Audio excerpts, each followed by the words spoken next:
좀 쉬셨죠? 우리 이제 문제 들어가겠습니다. 최근 그 문제로 들어가기 전에 저번 시간에 좀 미비했던 게 있어서 일단 132쪽을 보실래요? 132쪽에 130번을 볼게요. 우리 국가 전염병 예방이 중요한 이유는 그 2번 정답은 맞고요. 세이의 법칙이 잘 모르신다고 그러셔서 오늘 나눠드린 유인물 보세요.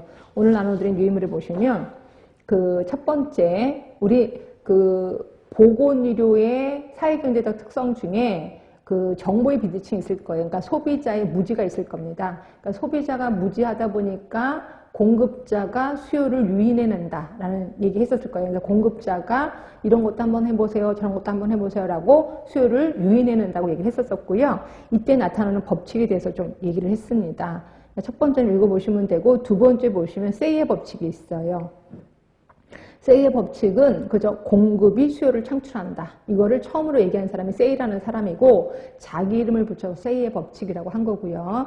그 다음에 또 하나 법칙, 비슷한 법칙인데 펠스테인의 법칙이라고 있어요. 펠스테인의 법칙. 이거는 공급된 병상은 이미 채워진 병상이라는 거죠. 뭔 소리냐면 자, 병상이 우리 병원이 병상이 300병상이 있어. 근데 병상이 비어 있어. 그러면 이제 회의 때 뭐라고 하냐면 병상이 많이 비어 있습니다. 입원 환자 좀 어떻게 해주세요. 이렇게 얘기를 하면 의사가 외래를 볼 때 이 환자 그렇게 입원까지 안 해도 되는데 입원합시다. 이렇게 얘기를 하는 거예요. 그러니까 병상이 비어 있다는 거지. 또 어떤 경우는 되게 상태가 안 좋은데도 그냥 집에서 치료하시죠 라고 한다는 거는 병상이 지금 차 있구나 라고 생각하시는 거예요. 그래서 공급된 병상은 이미 채워진 병상이다라고 얘기하는 게 펠스테인의 법칙. 세이의 법칙이든 펠스테인의 법칙은 똑같은 의미다라고 보시면 돼요. 그래서 요거에 대해서 한번 훑어봤고요.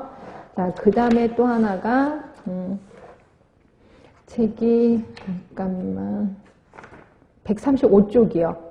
135쪽에 149번을 보시면 제가 이거 나중에 유임을 만들어 갖고 오겠습니다라고 했던 거 의사와 환자 간의 관계예요. 이것도 오늘 나눠드릴 유임을 149번입니다.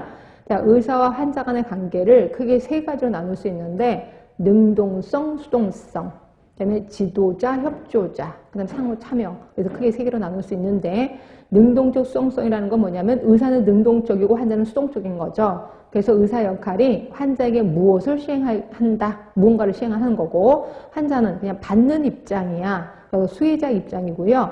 요게 환자가 어떤 상태길래 마취, 혼수, 뭐 이런 상태야. 그러면 비유가 부모와 아기 간의 관계다라고 보시면 돼요. 그럼 지도자, 협조자는 환자가 무언가를 할 것인가를 이야기해줘. 그죠? 환자 보고 당신은 이렇게 해야 됩니다라고 얘기를 해주는 거고 환자는 그거에 대해서 그대로 따라야 돼. 그걸 협조자라고 얘기하는 거고 여기 이제 급성 감염, 급성 질환이 해당이 되는 거고 부모와 어린이 간의 관계이다. 상호 협조는 환자 자신을 위해서 무언가를 해야 하는지를 도와주는 거야. 결국 의사는 환자 보고 당신 이렇게 해야 됩니다. 그걸 제가 도와드릴게요 라고 하는 거고요. 이거는 동참자로서의 협조예요. 그래서 만성질환, 정신질환이 해당이 되는 거고 이건 어른 대 어른이다 라고 보시면 돼요. 그래서 보시면 능동적이고 수정적인 거니까 이건 상태가 아주 안 좋은 거죠. 이게 이제 지주막과 출혈. 지주막과 출혈이면 혼수 상태에 빠질 수도 있거든요. 예, 그래서 답은 변함없이 4번이 되는 겁니다. 자, 그 다음이 140쪽이요. 140쪽에 173번 할까 합니다. 이것도 유인물부터 먼저 볼게요. 오늘 나눠진 유인물, 병상이용률. 우리 병상이용률은 그 병상이 얼마나 이용되는지를 보는 거라 그랬고요. 이거는 가장 기본적인 지표래요. 병원의 경영 실태를 표시하는 병원 인력, 시설의 활용도를 간접적으로 표시하는 게 병상이용률. 그러면 병원의 인력, 시설을 활용도를 직접적으로 표시한 게 있나요? 그게 뭐냐면 병원 이용률이에요. 병원 이용률. 자, 볼게요. 1번은 뭐 시기니까 보시면 되고 2번을 볼게요. 병원들의 입원 환자 대 외래 환자 비율이 각기 다르고 외래 환자 진료 수익이 총 수익에서 차지하는 비중이 크기 때문에 입원보다는 외래 쪽이 훨씬 수익이 크구나. 그렇기 때문에 병원 진료 서비스의 양이나 투입, 시설의 활용도를 종합적으로 설명하는 지표가 병원 이용률이야. 그래서 병상 이용률보다는 설명이 훨씬 더 높은 게 병원 이용률이라고 보시면 되고 그럼 이 병상 회전율이요. 병상 회전율은 일정 기간 중에 병원에서 가동한 병상이 평균적으로 몇 명의 입원 환자를 수용했느냐. 그러니까 병상 회전율.